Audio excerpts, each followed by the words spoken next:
वक्फ board सुधारणा विधेयकावरून दोन्ही शिवसेना भिडल्या। विधेयकामधील चुकीच्या गोष्टींना विरोध।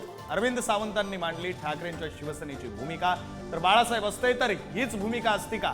श्रीकांत शिंदेंचा सवाल। मोदी सरकारनं वक्फ सुधारणा विधेयक लोकसभेत मांडलं। विधेयकावर चर्चा सुरू। काँग्रेस लोकांची माथी भडकावतंय। किरेन रिजिजूंचा हल्ला।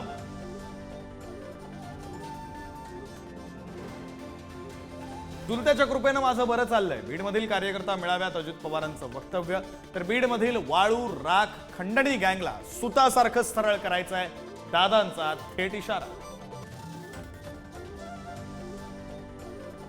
बीडमधील आश्रमशाळांच्या शिक्षकांचं आंदोलन। अजितदादांचा ताफा अडवण्याचा प्रयत्न। आम्हाला न्याय द्या, अन्यथा आत्मदहन करण्याचाही दिला इशारा। दिशा सालियन प्रकरणाची सुनावणी न्यायमूर्ती सारंग कोतवाल यांच्या खंडपीठासमोर होणार। वकील निलेश ओझा यांनी दुसऱ्या न्यायमूर्तींकडे खटला चालवण्याची केली होती मागणी।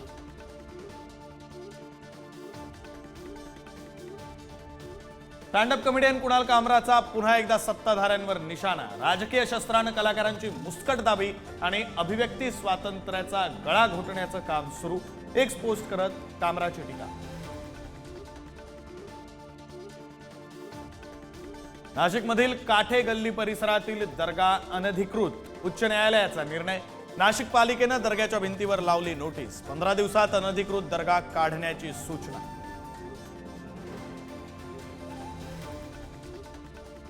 कोल्हापूरच्या पट्टण कोडोलीत परवानगी न घेता शिवरायांचा पुतळा बसवल्यानं तणाव। उपमुख्यमंत्री शिंदेंची मध्यस्थी।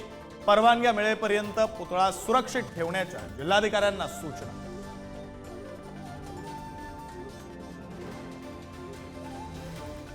विरार अंधेरी लोकलमध्ये प्रवाशांमध्ये तुंबळ हाणामारी। हाणामारीचा व्हिडिओ सोशल मीडियावर व्हायरल। दररोज प्रवास करणाऱ्या गटाची प्रवाशांवर दादागिरी।